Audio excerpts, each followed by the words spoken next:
Hello everyone. So ఈ వీడియోలో మనము ఎన్విరాన్మెంటల్ పర్ఫార్మెన్స్ ఇండెక్స్ 2024 గురించి మాట్లాడుకుందాం. వెరీ లేటెస్ట్గా June 15th రోజు రిలీజ్ అయింది మనకి. So June 15th of the 2024 రోజు. అయితే ఇది ఖచ్చితంగా ఎగ్జామినేషన్లో 100% ఇది guaranteed question. So APSC group 2 mains రాస్తున్న వాళ్ళకి కానీ అండ్ మిగతా ఎగ్జామ్స్ రాస్తున్న వాళ్ళకి కానీ కంపల్సరీ క్వశ్చన్ ఇది. ఇక్కడ పాయింట్ ఏంటంటే ఈవెన్ కరెంట్ అఫైర్స్లో తెలంగాణలో గ్రూప్ 2 ఎవరైతే రాస్తున్నారో వాళ్ళ కరెంట్ అఫైర్స్లో కూడా వెరీ ఇంపార్టెంట్.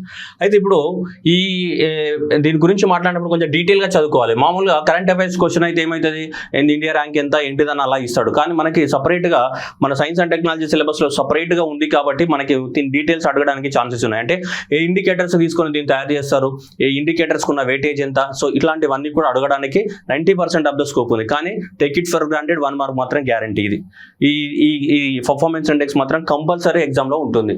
సో మీరు చదువుకుంటారా చదువుకోరా అనేది భగవాన్ జానే. చూద్దాం. Okay, environmental performance index 2024. అయితే ఇండియా అనేది కొంచెం ఇంప్రూవ్ అయింది. లాస్ట్ టైం 180 ర్యాంక్లో ఉండే చండాలంగా. సో ఈసారి వచ్చేసి మనకి 176 ర్యాంక్లోకి వచ్చాము అవుట్ ఆఫ్ ద 180 కంట్రీస్. అయినా సరే మన పర్ఫార్మెన్స్ అంత బాగా ఏం లేదు గొప్పగా. సో 180 కంట్రీలలో ఎంత వచ్చింది మనకి 176 ర్యాంక్ వచ్చింది. మనకన్నా కొన్ని కంట్రీస్ 4 కంట్రీస్ మాత్రమే కింద ఉన్నాయి. సో ఇప్పుడు ఎంత మనకి, సో అంతకుముందు 180 ర్యాంక్ అనేది రావడం అనేది జరిగింది మనకి. ఓకేనా, రైట్. 2022లో ఇప్పుడు 2024లో తీసుకుంటే మనకి ఏంటి మనకి, సో ర్యాంక్ ఎంత వచ్చింది 176 ర్యాంక్ వచ్చింది. మొట్టమొదటిసారిగా ఈ రిపోర్ట్ని మనకి 2002 సంవత్సరంలో పబ్లిష్ చేయడం జరిగింది. సో ఎన్విరాన్మెంటల్ పర్ఫార్మెన్స్ ఇండెక్స్ ఏదైతే ఉందో దీన్ని ఫస్ట్ టైం మనకి 2002లో పబ్లిష్ చేయడం అనేది జరిగింది. మరి ఈ రిపోర్ట్ని ఎవరు పబ్లిష్ చేస్తారు? ఈ రిపోర్ట్ ఎన్విరాన్మెంటల్ పర్ఫార్మెన్స్ ఇండెక్స్ని ఎవరెవరు తయారు చేస్తారంటే ఈ పెద్ద స్టోరీ అంతా ఉంది. వీళ్ళందరూ కూడా ఎవరు, Yale Center for the Environmental Law and Policy. ఇది ఎక్కడ ఉంటుంది, అన్ని కూడా అమెరికన్ ఇన్స్టిట్యూషన్సే. ఇది కూడా అమెరికన్ ఉంటుంది. ఇది యాలే యూనివర్సిటీ మనకి న్యూ హెవెన్, సో ఇక్కడ కనెక్టికట్ మనకి అమెరికాలో ఉంది. అట్లాగే కొలంబియా యూనివర్సిటీ. ఈ కొలంబియా యూనివర్సిటీ వాళ్ళది ఏంటంటే, కొలంబియా యూనివర్సిటీలో చిన్న ఒక డిపార్ట్మెంట్ ఉంది. డిపార్ట్మెంట్ పేరు అంటే ఇది ఇంటర్నేషనల్ ఎర్త్ సైన్సెస్ నెట్వర్క్ అనేది ఉందా. So international Earth sciences network అనేది ఈ యూనివర్సిటీలో ఉంటుంది. ఏ యూనివర్సిటీలో? కొలంబియా యూనివర్సిటీలో ఉంటుంది. 1995లో ఎస్టాబ్లిష్మెంట్ అయింది అనమాట ఇది. ఇది International Earth Sciences Information Network. It is a part of Columbia University. అలాగే Yale University and the Columbia University. So వీళ్ళిద్దరు కలిసి దీన్ని తయారు చేస్తారు. మేజర్గా ఇన్వాల్వ్ అయ్యే వాళ్ళకి వీళ్ళకి ఫినాన్షియల్ ఫండింగ్ ఎవరు ఇస్తారంటే వీళ్ళు ద మెక్బ్రెయిన్ ఫౌండేషన్ వాళ్ళు ఫినాన్షియల్ సపోర్ట్ ఇవ్వడం జరుగుతుంది. సో వీళ్ళు ముగ్గురు కలిసి మనకి ప్రిపేర్ చేయడం జరిగింది. ఒకటి యాలే యూనివర్సిటీ, రెండోది ఎవరు, కొలంబియా యూనివర్సిటీ. దాదాపు మనకి 3 మేజర్ ఇండికేటర్స్, ఓవరాల్గా 58 ఇండికేటర్స్ తీసుకోవడం జరుగుతుంది. ఇది కూడా ఇంపార్టెంట్. దాదాపు 58 indicators with 3 main categories. 3 main categories ఉంటాయని చెప్తున్నాడు. ఒక కేటగిరీ ఎకోసిస్టమ్ వైటాలిటీ, రెండోది ఎన్విరాన్మెంటల్ హెల్త్, మూడోది వచ్చేసి క్లైమేట్ చేంజ్. దాదాపు మనం ఇండికేటర్స్ తీసుకుంటే ఇలా ఇండికేటర్స్ తీసుకొని తయారు చేయడం అనేది జరుగుతుంది దీన్ని. ఓకేనా. ఫస్ట్ ఇండికేటర్ ఏంటిదంటే క్లైమేట్ చేంజ్కి ఎంత 30% ఆఫ్ ద వెయిటేజ్ ఇవ్వడం జరిగింది. సెకండ్ ఇండికేటర్ ఏం తీసుకుంటారు మనకి దీన్ని ప్రిపేర్ చేసేటప్పుడు, మనకి ఎన్విరాన్మెంటల్ హెల్త్ తీసుకుంటారు. అండ్ థర్డ్ వచ్చేసి మనకి ఎకో సిస్టమ్ వైటాలిటీ అనే దానికి హైయెస్ట్ వెయిటేజ్ ఉంది. ఎంత 45% ఆఫ్ ద వెయిటేజ్ ఉంది. ఓవరాల్గా 100% ఆఫ్ ద వెయిటేజ్. మరి క్లైమేట్ చేంజ్ ఇవి మేజర్ 3 ఇండికేటర్స్ అనమాట. మేజర్ ఎన్ని ఇండికేటర్స్ తీసుకుంటారు? 3 ఇండికేటర్స్. దాంట్లో మళ్ళీ చిన్న సబ్ ఇండికేటర్స్ ఉన్నాయి. అలా సబ్ ఇండికేటర్స్ 58 సబ్ ఇండికేటర్స్ ఉన్నాయి. ఇప్పుడు సపోజ్ క్లైమేట్ చేంజ్ అనుకోండి. క్లైమేట్ చేంజ్లో 30% ఆఫ్ ద వెయిటేజ్ దేనికి ఇచ్చారు? క్లైమేట్ చేంజ్ అని మిటిగేషన్కి ఇచ్చారు. మళ్ళీ క్లైమేట్ చేంజ్కి ఇలా చిన్న ఇండికేటర్స్ ఉంటాయి మనకి. అన్నిగానం అవసరం లేదు ఎగ్జామ్ పర్పస్లో. అప్పుడు మనం పిహెచ్డి చేయాలి. యాలే యూనివర్సిటీ, కొలంబియా యూనివర్సిటీలో ఏపీఎస్సీ గ్రూప్ 2 కానీ టీఎస్పీఎస్సీ గ్రూప్ 2 కానీ రాయం మనం. అప్పుడు కొలంబియాపై కోలో రైట్ అని పాటేసుకోవాలి మళ్ళీ. రైట్. సో అదంతా మనకు వద్దు, ఇక్కడ చాలు. ఇది climate change, environmental health and ecosystem vitality ఏదైతే ఉన్నాయో ఈ 3 ఇండికేటర్స్ని తీసుకుంటాం. క్లైమేట్ చేంజ్లో మేజర్గా దేన్ని కన్సిడర్ చేసుకుంటున్నాడు? క్లైమేట్ చేంజ్ మిటిగేషన్ని కన్సిడర్ చేసుకుంటున్నాడు. దానికి 30% ఆఫ్ ద వెయిటేజ్ ఇచ్చారు. ఎన్విరాన్మెంటల్ హెల్త్ దేనిపైన ఆధారపడి ఉంటుంది మీరు ఆలోచించండి. ఎయిర్ క్వాలిటీ, దీనికి 17% ఆఫ్ ద వెయిటేజ్ ఇచ్చారు ఎయిర్ క్వాలిటీకి. అండ్ డ్రింకింగ్ వాటర్కి 5% ఆఫ్ ద వెయిటేజ్, హెవీ మెటల్కి 2% of the weightage, and waste మేనేజ్మెంట్కి 1% ఆఫ్ ద వెయిటేజ్ ఇవ్వడం జరిగింది. ఓవరాల్గా 25% ఆఫ్ ద వెయిటేజ్ మనకి ఎన్విరాన్మెంటల్ హెల్త్కి ఇచ్చారు. దీంట్లో ఎయిర్ క్వాలిటీని, sanitation, drinking water, heavy metals, waste management ఇవన్నీ తీసుకుంటున్నారు. నెక్స్ట్ ఎకో సిస్టమ్ వైటాలిటీ అంటే ఎకో సిస్టమ్ యొక్క ఇంపార్టెన్స్ ఏంటిది అనే దానికి 45% ఆఫ్ ద వెయిటేజ్ ఇచ్చారు. ఈ 45%లో మనం కనుక తీసుకుంటే బయోడైవర్సిటీకి 25%, అండ్ నెక్స్ట్ ఫారెస్ట్ ఏరియాస్కి ఎంత 5%, ఫిషరీస్కి 2%, అండ్ ఎయిర్ పొల్యూషన్కి 6%, అగ్రికల్చర్కి 3%, అండ్ వాటర్ రిసోర్సెస్కి ఎంత 5%. ఓవరాల్గా 45% ఆఫ్ ద వెయిటేజ్ అనేది దీని దీనికి ఇచ్చారు. దీనికి ఎకో సిస్టమ్ యొక్క వైటాలిటీ అంటే ఎకో సిస్టమ్ యొక్క ఇంపార్టెన్స్. సో ఎకో సిస్టమ్ యొక్క ఇంపార్టెన్స్ కి ఇలా ఇచ్చారు. సార్ ఇవన్నీ గుర్తుపెట్టుకోవాలంటే అంత అవసరం లేదు మనకి, ఈ 3 గుర్తుపెట్టుకోవాలి. ఇది క్లైమేట్ చేంజ్ కానీ, ఎన్విరాన్మెంటల్ హెల్త్ కానీ, ఎకో సిస్టమ్ వైటాలిటీ ఏదైతే ఉన్నాయో ఈ మూడిట్లను ఇంక్లూడ్ చేయడం అనేది జరిగింది. ఫస్ట్ టైం మనకి బయోడైవర్సిటీ హ్యాబిటాట్ ఉందా, ఇది ఇంతకు ముందు లేదు, ఈ సంవత్సరం ఇంక్లూడ్ చేశారు దాన్ని దీంట్లో పాటుగా ఎకో సిస్టమ్ వైటాలిటీ ఇండికేటర్ ఏదైతే ఉందో సో దాంట్లో పాటుగా ఇండికేట్ చేశారు. సో అట్లీస్ట్ మీరు మాత్రం ఎగ్జామ్ పర్పస్ లో ఈ 3 గుర్తుపెట్టుకోవాలా. ఏవి అంటే ఇవి, this one 30% of the weightage, environmental health గుర్తుపెట్టుకోవాలా, ఎంత weightage 25%, and ecosystem vitality ఎంత ఉంది 45% ఆఫ్ ద వెయిటేజ్. అన్నిటికన్నా హైయెస్ట్ దీనికే ఉంది మనకి, ఓకేనా. సో కాబట్టి ఇవన్నీ కన్సిడరేషన్ లోకి తీసుకుంటాం అనమాట మనం ఎన్విరాన్మెంటల్ పర్ఫార్మెన్స్ ని అసెస్మెంట్ చేయడానికి కోసము. ఓకే, పర్సెంటేజ్ అవసరం లేదు, కానీ మీరు చదివేటప్పుడు అట్లీస్ట్ మియర్ ఐడియా అన్న ఉండాలి. మియర్ ఐడియా అంటే అట్లీస్ట్ గుర్తు లేకపోయినా కానీ కనీసం క్లైమేట్ చేంజ్ తీసుకుంటారు, ఎకో సిస్టమ్ లో బయోడైవర్సిటీ కానీ, ఫారెస్ట్ కానీ, ఫిషరీ కానీ, ఎయిర్ పొల్యూషన్, అగ్రికల్చర్ ని తీసుకుంటారు. Next environmental health, air quality, sanitation, drinking water ఇవి ఉన్నాయా, వీటినైనా తీసుకుంటారు అనేది కనీసం నార్మల్ ఐడియా అయినా ఉండాలి, ఓకేనా. రైట్. సో 3 ఇండికేటర్స్ కదా, 3 ఇండికేటర్స్ ని తీసుకుంటాం. ఇప్పుడు మనకి ఈ 3 ఇండికేటర్స్ ని తీసుకొని పర్ఫార్మెన్స్ ని అసెస్మెంట్ చేస్తే ఇస్టోనియా దేశం ఫస్ట్ వచ్చింది. ఇస్టోనియా సో 75.53 స్కోర్ తోటి మనకి ఫస్ట్ ర్యాంక్ లో ఉంది. నెక్స్ట్ లక్సెంబర్గ్ అండ్ 75 స్కోర్ తోటి సెకండ్ ర్యాంక్ లో, అండ్ నెక్స్ట్ ఏంటి జర్మనీ, ఆ తర్వాత ఏముంది మనకి ఫిన్లాండ్, ఆ తర్వాత ఏముంది యూకే అనేది ఉంది మనకి. సో గుర్తుపెట్టుకోవాలా. So Estonia, Luxembourg, Estonia using the what Lux soap అని. రైట్ మనకి ఇట్లా గుర్తుపెట్టుకోండి మీరు. ఎలిక్సర్, ఓకే, ఎలిక్సర్ అంటే ఏంటి, అమృతం ఎవరు, గర్ల్ ఫ్రెండ్, ఓకేనా. So that is the elixir girlfriend అని గుర్తుపెట్టుకో ఎగ్జామినేషన్ లో, ఓకేనా. Elixir girlfriend. So that is the, so first one is the Estonia and ఇక్కడ followed by Luxembourg and next Germany and then followed by the what, so Finland, Finland. So that is the elixir girlfriend. So girlfriend అమృతం లాంటిది, ఓకేనా. సరే, అమృతం ఆ విషయం మీకే తెలవాలి, right, పక్కన పెట్టేద్దాం. So Estonia, Luxembourg, Germany, Finland and the what, so United Kingdom ఇలా మనకి ఏమున్నాయి, ఇలా టాప్ 4 లో ఉన్నాయి. So that is the elixir girlfriend. So ఇలా మనకి స్కోర్ అనేది అవసరం లేదు, బట్ ఓన్లీ ద ర్యాంకింగ్ అనేది అవసరం. Next moving on to this one. అన్ని మొత్తం టోటల్ 180 కంట్రీస్ తీసుకున్నాం మనం. 180 కంట్రీస్ తీసుకుంటే మనం ఎక్కడున్నాం, 176వ ర్యాంక్ లో ఉన్నాం. Very very very good performance, మన చాలా అద్భుతమైన పర్ఫార్మెన్స్ భారతదేశం అనేది. సో వికసిత్ భారత్ అయింది ఎంత ర్యాంక్ తోటి, 176వ ర్యాంక్ తోటి. సో రైట్, స్కోర్ కూడా మన ఇండియాది కాబట్టి మన ఇండియా స్కోర్ కూడా గుర్తుపెట్టుకోవాలి. ఇక్కడ ఇండియా స్కోర్ అనేది ఎంత, 27.6 స్కోర్ తోటి మన 176వ ర్యాంక్ ను సాధించడం జరిగింది. మనకన్నా కింద ఎవరు ఉన్నారంటే ఇంకా మన వాళ్ళే ఉన్నారు, మన చుట్టాలు పెద్ద చుట్టం ఎవరు, మయన్మార్, ఆ తర్వాత Laos and next Pakistan and Vietnam. ఈ 4 మన చుట్టాలు ఉన్నారు మన తర్వాత ఇక, okay. Myanmar, Laos, Vietnam and Pakistan. So వీళ్ళు మనం 176 ర్యాంక్లో ఉన్నాము. అతి దారుణమైన పర్ఫార్మెన్స్ మనది ఎన్విరాన్మెంటల్ పర్ఫార్మెన్స్ ఇండెక్స్లో. మనకి ఎన్విరాన్మెంటల్ హెల్త్ కానీ, క్లైమేట్ చేంజ్ కానీ అండ్ ఎకో సిస్టమ్ వైటాలిటీలో కానీ ఇందులో కూడా మనం పర్ఫార్మెన్స్ ఏం లేదు, చెత్త పర్ఫార్మెన్స్ మనది. ఎంత, 176వ ర్యాంక్లో ఉన్నాం మరి.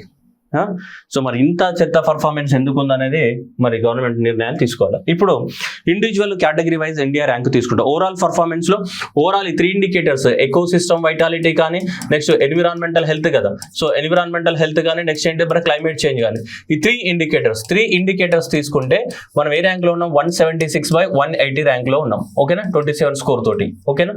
కానీ ఇండివిజువల్ గా తీసుకుంటే ఇప్పుడు ఎకో సిస్టమ్ వైటాలిటీ కానీ, నెక్స్ట్ ఎన్విరాన్మెంటల్ హెల్త్ కానీ, నెక్స్ట్ క్లైమేట్ చేంజ్ కానీ ఇండివిజువల్ ర్యాంక్స్ తీసుకున్నాం అనుకో, ఒక్కొక్క ఇండికేటర్ ర్యాంక్ తీసుకుంటే ఇందులో 170 ర్యాంక్ లో ఉన్నాం. దేంట్లో, ఎకో సిస్టమ్ వైటాలిటీలో 170 ర్యాంక్ లో, అండ్ ఎన్విరాన్మెంటల్ హెల్త్ లో 177, అండ్ నెక్స్ట్ వచ్చే క్లైమేట్ చేంజ్ లో ఏంటి మనకి, సో 133 ఉంటుంది. సో గుర్తుపెట్టుకోవాలా, హెల్త్ బాగాలేకుంటే ఏడుస్తావు కదా, 7 హెల్త్ బాగాలేకుంటే ఏం చేస్తావు, ఏడుస్తావు, 7 అంటే ఏమున్నది, 7 ఓకేనా. ఇక్కడ క్లైమేట్ చేంజ్ CC 3 అంటే ఎక్కడ ఉంది, C అంటే 3 కదా, ఎంత ఉంది, 133లో ఉంది, 133లో ఉంది. ఎకో సిస్టమ్ వైటాలిటీలో సో ఇక్కడ ఎంత ఉంది, 170లో ఉంది. ఎకో సిస్టమ్ వైటాలిటీలో ఎంత ఉన్నాం మనం, 170లో ఉన్నాం. So 170, okay.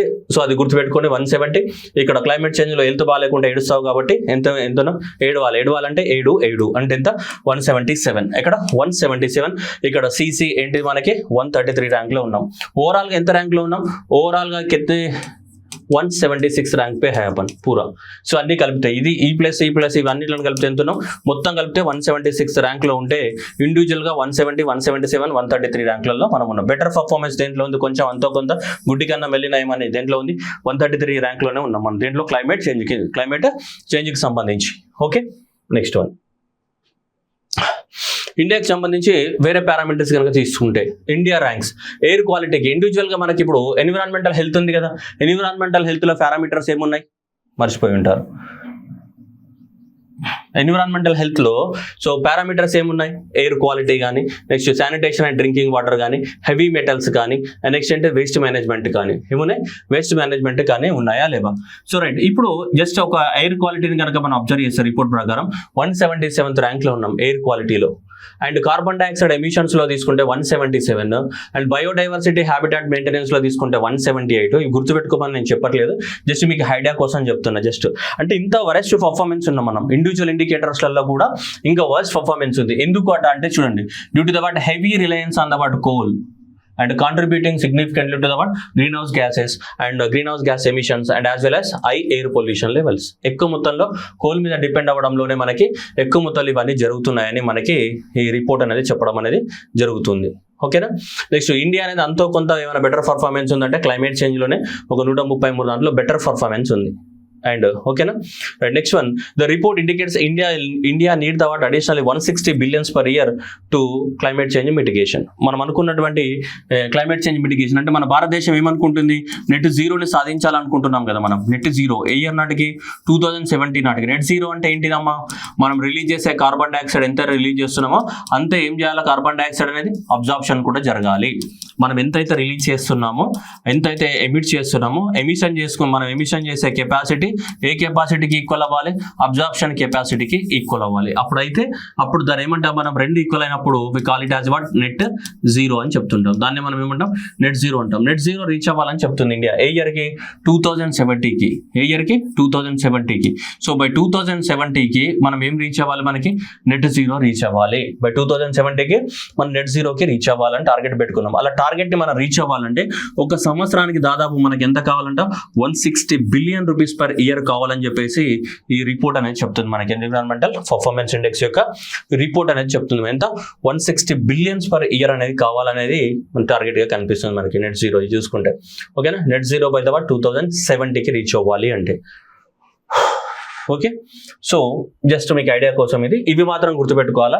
కొంచెం డెప్త్లోకి వెళ్తే మాత్రం ర్యాంక్స్ ఇవి అడుగుతాడు. సో కాబట్టి గుర్తుపెట్టాం కదా, హెల్త్ బాగాలేకపోతే ఏడవాలి కాబట్టి ఎంత, 177. సిసి అంటే క్లైమేట్ చేంజ్ 133. ఇది అండ్ ఓవరాల్ ఎంత, 176. సో మనకి ఫస్ట్ ఎవరు ఉన్నారు, ఎలిక్సర్ గర్ల్ ఫ్రెండ్ ఫస్ట్ ఉంది. సో ఎలిక్సర్ గర్ల్ ఫ్రెండ్ ఎవరు, వీళ్ళు Estonia, Luxembourg, Germany and Finland. అప్పుడప్పుడు మనకి టిస్టెడ్ క్వశ్చన్లు పడతాయి. టిస్టెడ్ క్వశ్చన్లలో ఇండియా కన్నా వెనుకబడ్డ దేశాలు ఏమంటాడు, ఇండియా కన్నా వెనుకబడ్డ 4 ఉన్నాయి అవి, మయన్మార్, లావోస్, వియత్నాం, పాకిస్తాన్. ఇంకెవరు లేడు మనకన్నా. మన చుట్టాలు వీళ్ళే ఉన్నారు, మన చుట్టాలు ఎవరు, వీళ్ళే. ఓకేనా. సో గుర్తుపెట్టుకోవాలి, మన వెనకాల ఉన్నారు వాళ్ళు. మనకన్నా ముందున్న వాళ్ళు ఇంకేం అడుగుతాడు వాడు. రైట్. సో కాబట్టి క్లైమేట్ చేంజ్కి ఎంత ఉంది వెయిటేజ్, 30%, ఎన్విరాన్మెంటల్ హెల్త్కి 25%.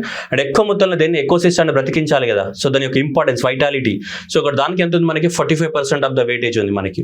సో ఎకోసిస్టమ్ వైటాలిటీకి 45% అండ్ ఎన్విరాన్మెంటల్ హెల్త్కి 25% అండ్ ద క్లైమేట్ చేంజ్కి ఎంత, 30% ఆఫ్ ద వెయిటేజ్ ఉంది. ఇవి మేజర్ ఇండికేటర్స్. ఈ మేజర్ ఇండికేటర్స్కి ఏముంటాయి, మళ్ళీ ఇలా సబ్ ఇండికేటర్స్ ఉంటాయి. ఇవన్నీ సబ్ ఇండికేటర్. ఈ సబ్ ఇండికేటర్స్ మళ్ళీ ఏముంటాయి, ఇంకా తోకలు ఉంటాయి మళ్ళీ. అలా మొత్తం ఎన్ని ఇండికేటర్స్ అయితే, 58 ఇండికేటర్స్ అవుతాయి మనకి. కాకపోతే మనకి ఎగ్జామినేషన్లో అంతవరకు పోడు. స్టేజ్ 1 ఇది climate change and environmental health and next ఏంటిది, ఎకోసిస్టమ్ వైటాలిటీ మాత్రమే తీసుకుంటాం. ఇవి మేజర్ ఇండికేటర్స్. మళ్ళీ దీంట్లో సబ్ ఇండికేటర్స్ అయితే waste management, heavy metals, sanitation, air quality. Okay. ఇక్కడ తీసుకుంటే biodiversity, forest, fisheries, air pollution, agriculture and water resources. ఓకేనా. సో ఇవి ఇలా ఉన్నాయి. సో ఇది మనకి ఎవరు ఇస్తారు, Yale University and along with the what Columbia University. కొలంబియా యూనివర్సిటీలో ఉన్నటువంటి ఎవరు, International Earth Science information Network. It is a part of the what Columbia University. And Yale Center for Environmental Law Policy, రెండు కూడా ఎక్కడ ఉన్నాయి, యూఎస్ లోనే ఉంటుంది. యాలే యూనివర్సిటీ ఎక్కడ ఉంది, న్యూ హెవెన్ కనెక్టికట్ లో ఉంటుంది. సో కొలంబియా యూనివర్సిటీ కూడా ఎక్కడ ఉంటుంది, న్యూయార్క్ లో ఉంటుంది మనకి కొలంబియా యూనివర్సిటీ అని. సో వీళ్ళు కలిసి మనకి ప్రిపేర్ చేస్తున్నారు. ఎప్పటి నుంచి, 2002 నుంచి. The index was first publish in the what index. అంటే ఎవ్రీ ఇయర్ పబ్లిష్ చేస్తారంటే అది మధ్యలో కొన్నిసార్లు రెగ్యులర్ గా వీళ్ళు పబ్లిష్ చేయలేదు. అందువల్ల మనకి సో ఇప్పుడైతే ప్రస్తుతానికి అయితే 2 years ఒకసారి మనకి దీన్ని పబ్లిష్ చేస్తున్నారు మనకి జనరల్ గా. ఓకేనా. సో ఈ సంవత్సరం అయితే ఎంత, 180 countries కి ఇవ్వడం అనేది జరిగింది. సో ఇండియా ర్యాంక్ ఎంత, 170. ఇండియా ర్యాంక్ చూడండి ఒకసారి 2020లో చూడండి మీరు. 2020లో 168 ఉండే, అండ్ నెక్స్ట్ 2022కి వచ్చేసరికి పడిపోయింది 180కి పడిపోయింది. ఇప్పుడు 2024కి వచ్చేసరికి 176కి వచ్చింది మనకి. ఇంతకీ 176కి వచ్చింది మరి ఇండియా అనేది. సో ఒకప్పుడు మంచిగానే ఉండే పర్ఫార్మెన్స్, ఆ తర్వాత మరి కరోనా లాక్డౌన్ తర్వాత మరీ వర్స్ట్ పర్ఫార్మెన్స్కి వెళ్ళింది 180కి. మళ్ళీ ఇప్పుడు కొంచెం ఎంతో పైకి వెళ్ళినాం, కొంచెం 176 ర్యాంక్ తగ్గిందంటే బెటర్ పర్ఫార్మెన్సే కదా. సో అదనమాట. So India rank 176 among the 180 countries. So ఇది ఎన్విరాన్మెంటల్ పర్ఫార్మెన్స్ ఇండెక్స్. సో 2024 ఖచ్చితంగా క్వశ్చన్ అనేది రావడం అనేది జరుగుతుంది, ఖచ్చితంగా వస్తూ ఉంటుంది. ఓకేనా, ఎగ్జామినేషన్లో ఖచ్చితంగా వస్తుంది. Okay, thank you everyone and all the best.